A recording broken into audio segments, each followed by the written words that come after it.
In today's video, I'm gonna be trying to survive 100 days in a nuclear winter. I have 3 objectives. First, craft full Alacrity Armour and a tidal Great Blade. Second, eliminate the Mutated Reeker, most known for leading the Mutated Army. Finally, defeat the Ancient Overlord. Can I survive in this nuclear winter? Stay tuned to find out.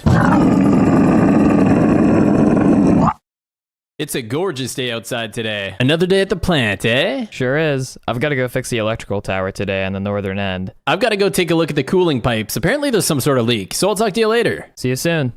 What was that? No, no, no, no, no. Run!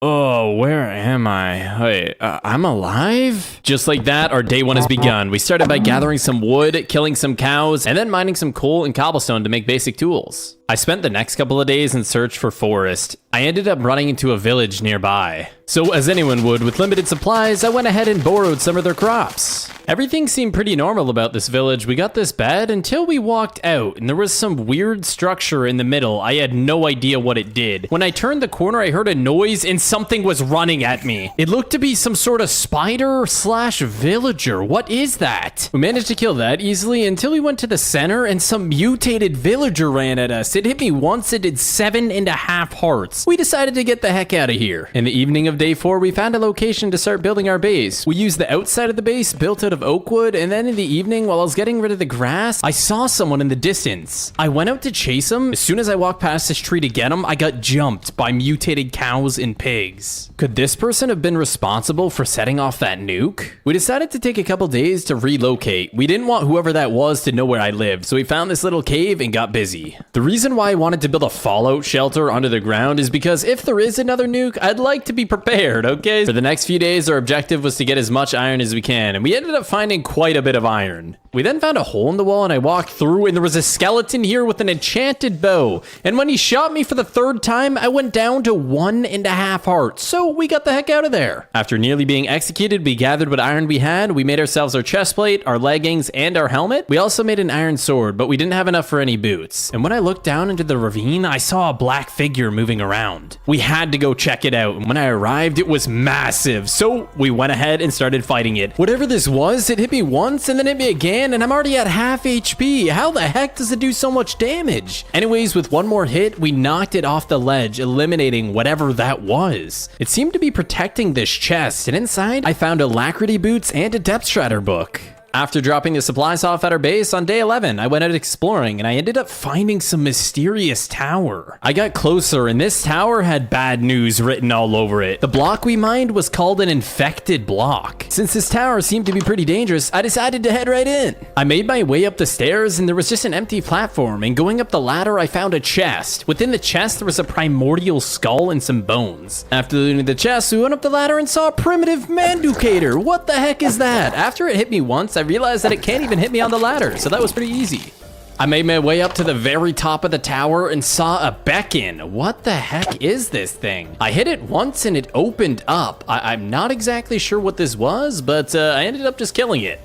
It ended up dropping me some experience, and when I looked outside and looked back, it seemed to be the virus was spreading. I tried to remove it, but it just kept spawning, so we decided to get out of there. On day 12, I made my way back to the base, and I noticed my door was open. Why was my door open? And I looked, and there seemed to be a lot of infected blocks, so we had to go ahead and remove all of those. After removing the infected blocks from the outside, we noticed that it spread to the inside, so we had to get rid of that. I looked into the ravine and saw a floating sword. What the heck is going on? I decided to keep on exploring in attempts to finding forest since I had lost them at the very start, and I ran into a barn. As I got closer, I realized this was no ordinary barn. This was an infected barn. As you can see, all of the animals in here have been infected by the virus. I made my way to the back and an animal jumped over and tried to kill me. I needed to put a stop to this virus, and unfortunately for these pigs, I had to kill all of them. And not only did I have to kill all the pigs, I had to kill all of the cows and the llamas. It's too much of a risk. If any of these animals escape the farms, they could potentially affect the rest of the world, and I can't let that happen. After collecting all this experience, I noticed there was a sign on the wall saying Dr. Swan's testing chamber. After a few days of traveling, I made it back home. For the next couple of days, I spread torches all around our base, mined a crap ton of dirt, and started building a farm. After I went ahead and finished the wheat farm and carrot farm, I went ahead and started building a animal farm. I found 3 pigs outside of the base and led 2 of them in, and then I went outside and gathered a couple of more. They had a baby, and I decided to name him Joe. Oof, that was a lot of work I just did on the base. I still had no sign of forest, so I kept exploring. In the distance, I saw some sort of house. As I got closer, there was a sign that said Dr. Diver and Dr. Swan.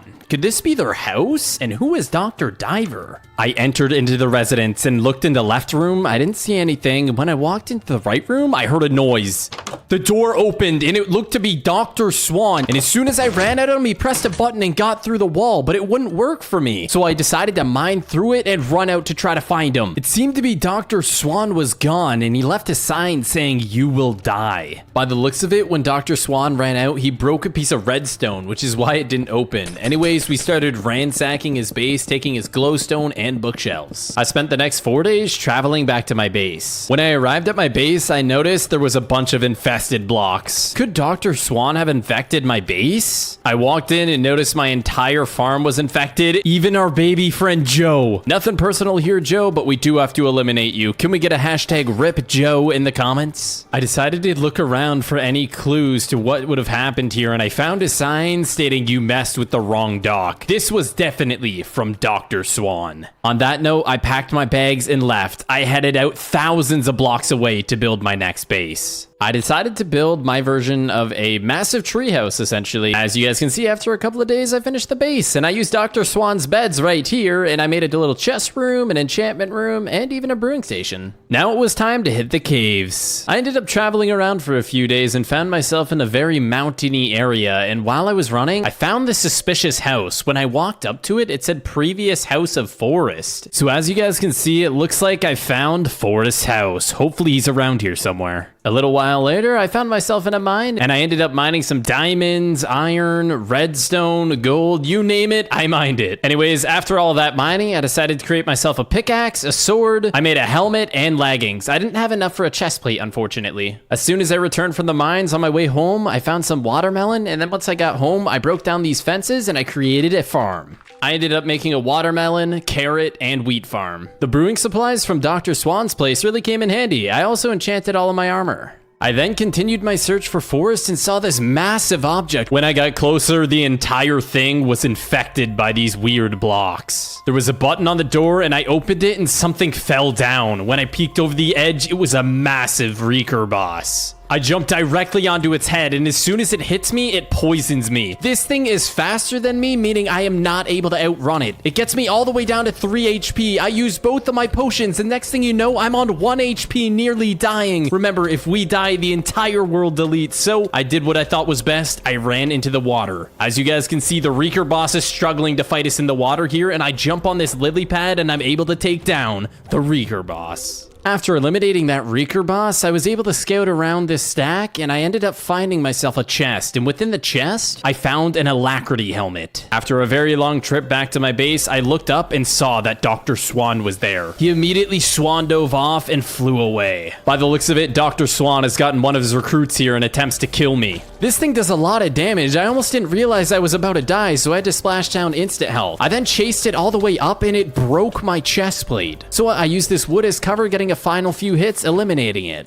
I spent the next 8 days traveling around trying to find these beacon towers. Each one of these towers contains multiple beacons, which essentially spread the virus. So you know what I need to do. It's time to eliminate all of these. After eliminating the mutated mobs that spawned on me, I was able to eliminate the first beacon. I got closer to the tower and there was clearly another beacon here guarded by more mutated mobs. We had to eliminate each one of these. After eliminating the mutated mobs, I went ahead and defeated the final beacon here. I walked into the building and found a chest with Alacrity legs. I knew that wouldn't be the only tower that I'd have to take down, and after a few more days of searching, it looks like I found 2 more. Once I got closer, I realized that this must have been the heart of where the virus was spreading, so we got to work. I immediately took down the first beacon and found this walking piece of meat. That is really creepy. I made my way for the next beacon and a wave of animals spawned. Then I noticed behind me there was a massive thing with 2 huge arms running at me. Oh no. So I turned around and started fighting it. And as soon as it hit me, it poisoned me. But I was able to 2-hit it, so thankfully it didn't have too much health. After eliminating those mobs, I made my way to the final beacon, getting jumped by another sheep, but it was no match for me, eliminating it. I walked into the dark tower and looted the chest, and within, I found golden apples. It took me 3 days to get back to base. After enchanting some more items, I was looking for more signs of life and found another village which seemed to have been overrun. As soon as I realized it, this village was currently being overrun. This thing just killed a normal villager, so we needed to defend this village. I walked into the back of this village and found a villager hiding in the house and another one running away. Yep, it seems like there's still more mutated villagers. I ran to the back, noticing this is where they were coming from. It looks like they were being led by this massive one. So we went face to face, and as you guys can see, it knocked me up and does a lot of damage. I looked at my health and I'm already down to 1.5, and we just eliminated him, and he ended up dropping us a tidal great blade. There was a couple mutated villagers left, so I tested the damage, and it looks like this thing does quite a lot. It literally one-shots them. I spent the next couple of days gathering food and farming a bunch of materials. That way I can build a fenced-in area around this village to keep them safe. As you can see, it looks pretty nice. It took me 2 days of traveling to get back home. Once arriving back home, I started by brewing up a ton of potions, I enchanted my tidal great blade, and I started working on creating an armory. After I finished brewing all of the potions, I went back to the armory I created, and look at this. Now this looks pretty cool. After brewing and enchanting, I went out to look for Dr. Swan. And on day 92, while I was running up this hill, I found what looked to be Dr. Swan. By the looks of it, Dr. Swan has a full set of armor. It's gonna go down, but first we gotta eliminate these mobs. And as you guys can see, as soon as I hit it, it went flying. This sword is actually OP. After eliminating that big warden boss, I ended up finding this beacon, and as soon as I hit it, it went flying. Dude, this sword not only does a lot of damage, but it actually has like a lot of knockback. Anyways, we took that down. By the looks of it, there's only a couple more beacons, and I literally one-shotted that one, and something came flying out of the ground, but we managed to take it down before it did any damage. I walked up to what seemed to be the final beacon and took it down, and while I went to look for the front door, another one of these things flew up out of the ground. I charged in through the door, repotted my strength and speed potions, and charged up the stairs. I started looking for Dr. Swan, and he jumped down from the roof. As soon as he hit me, it seems like it explodes every time. What kind of freaking weapon is that? After another explosion hit, I had to throw down a health pot, otherwise I would have died. Ladies and gentlemen, I looked down at my health again, and I was almost dead again. I had to pop another potion and eat more food to regen. After a few more exchanges, I go back in for the final hit, eliminating Dr. Swan. I looted the chest and found an Alacrity chestplate. I started searching the rest of the premises, and I found a sign stating Ancient Overlord coordinates. I spent the next 3 days traveling to those coordinates, and there it is, ladies and gentlemen, the mansion of the Ancient Overlord. After drinking my potions, I charged right in, and it has 250 health. And just after a second of fighting him, I had to already use my health potion, and I had to splash another one just to live. I went back in, blocking my shield, and as I hit him, he went flying! The knockback on this sword is insane. I walked up to him again, blocking my shield, blocking the hit, sending him flying. Now that I had the knowledge that block hitting sends him flying and he takes lots of fall damage, I had to keep doing it. And on that note, we blocked another couple of hits, and we splashed a potion, eliminating the Ancient Overlord. And after a 4-day haul back to the nuclear wasteland, I ended up finding Forest. Painful? Man, I'm glad to see you again. Likewise, I'm happy we both thought of coming back here now that the radiation has died down. Let's get the heck out of here.